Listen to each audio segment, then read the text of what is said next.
Alright, welcome back to D20 Gaming LLC here in Eau Claire, Wisconsin. We got the quarterfinals going on here of our 1v1 Commander Win-A-Box series. Let's make these overlays look a little bit nicer for you here. Pull up quarterfinals, get Anthony's name over here. There we go, make it look pretty for the folks. We see cards being drawn. Looks like we got a 1-drop from our Krenko player on our left. Bloodstained Mire will come down for the partnered player, and then we'll go back over to Mountains, turning to Gabo sideways, it looks like.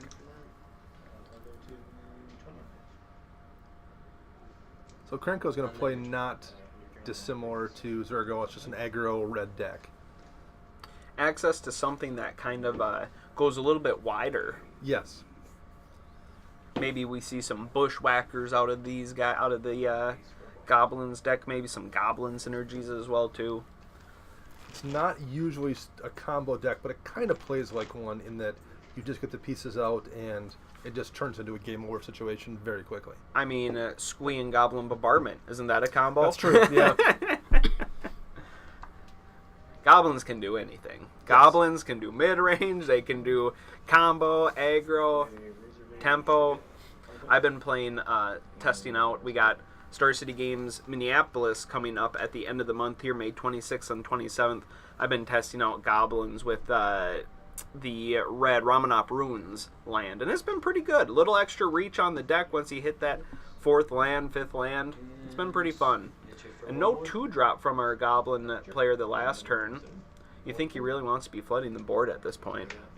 I would guess if he isn't doing so, it's because he can't. And an Abrupt Decay will come down. Passing the turn, no 3-drop either. So I would guess we're probably going to see a partner come down this turn. Tap land, Hissing Quake. Yep. Stoneforge, though. Very nice. Powerful card.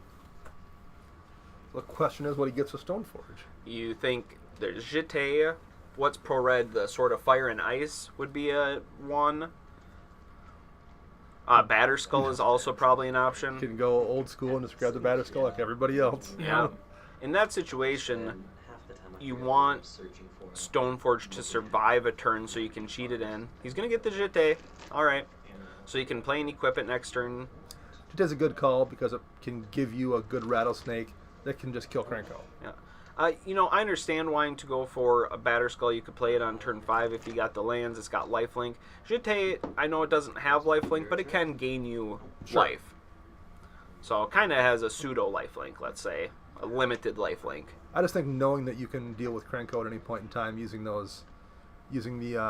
minus one, the minus one counters off Jete is pretty useful. So he's going to play and equip Jete. And he's going to attack. Get a trigger. Oh, it's any damage. Correct. So one of my favorite plays from the Unstable match is I had Spike, the one that lets you bring illegal cards in, and I just happened to bring a Jete with me, so I got to play limited magic Unstable with a Jete, and I ruined someone's day.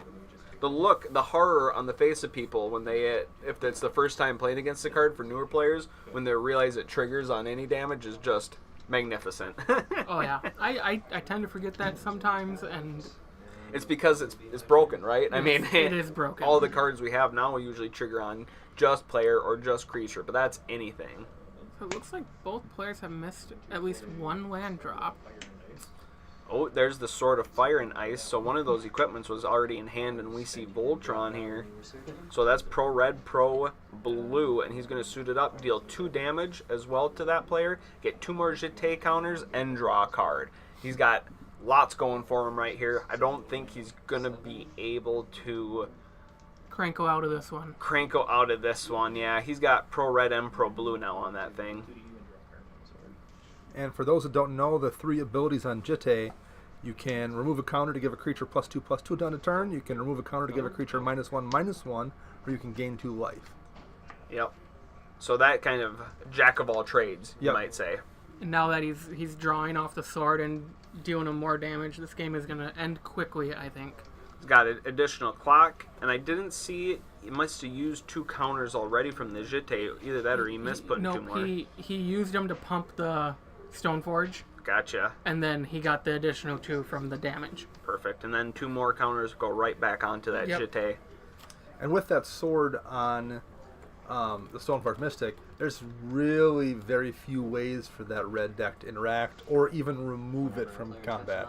Even a Blasphemous Act bounces off. Player takes 1 damage. Yeah, that is 100% true, and we'll see what happens. I don't know. What card is that? I don't know. He tapped a lot of mana, 5 mana for it? I have no idea. I do not recognize that art at all. It must be good. For 5 mana, 5 mana red enchantment? We'll just go do a double check. Yeah. A little protection for the... Or for the... whatever, the Stoneforge. Stoneforge swinging in again. 2 counters come off. And presumably 2 will go back on. Down to 11. 9 damage to the face. It's a quick clock. Oh, okay. And again, in this mono red deck, there's just not a lot of cards No, there's... that Anthony can draw that are going to deal with this problem. It's a bad mana barbs. Whenever a player taps a non-basic, it deals That's 1 it. damage. It's actually called bad mana barbs because that would be great. That is the technical name for it. I believe it's errated on Gatherer. Yeah, at this point, Nick's just a rock rolling downhill. Oh, untap your mana. There you go. Yeah, you're sitting at 11. You can't block that thing. Can't even really interact with it. And that Selfless Spirit now is sitting there, so any Yeah. type of board wipe is not doing anything. Any kind of wipe that actually would get past the pro red in a mono red deck. There's nothing. I I don't mean- think there's anything here. You're just going to keep... And all this dust might get it done, but he's a lot of mana away from being able to play that. Is that an Altar of the Brood? I think it is. Looks like it is. 1/1 first strike. At this point, I think Anthony's just playing cards to play cards. Yep. Get him out there. Get him on camera. You know, And your turn. relish the experience. Yeah. Because I would imagine right now this probably will be a killing blow or close to it. Nick can definitely deal. Got rid of the blocker with Yep. the go for the throat. He can deal 9 with what's on board as is. So let's see what he draws. Turn this into a... He's activating the Hissing Quagmire to get that final And points that's of lethal. damage. in. That'll get him through. He'll be able to swing through with 9 from the core. Yep, there it is. Yep, that's good. And that is game, folks. It's in Quagmire. Sealing the deal. Oh? No, is that not lethal? Yep. Yeah, it is. Oh, okay. They're just waxing about the cards that they have in hand. Gotcha. So, looks like Stoneforge Mystic going to lock this one up. Basically 4-color, aggro, full-color tempo. Tymna, 3-color. 3-color? It's Abzan. Oh, Abzan, double black, yep. So we see a lot of those decks online, kind of that combo. I think that's fairly popular in the online meta. That's nice.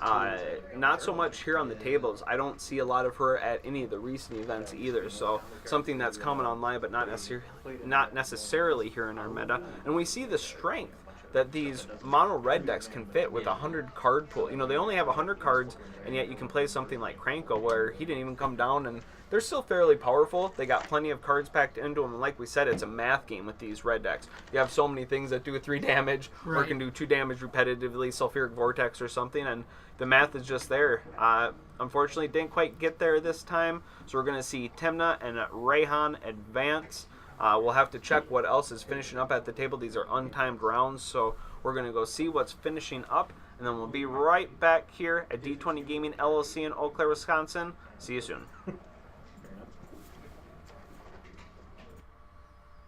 I'm really glad they can't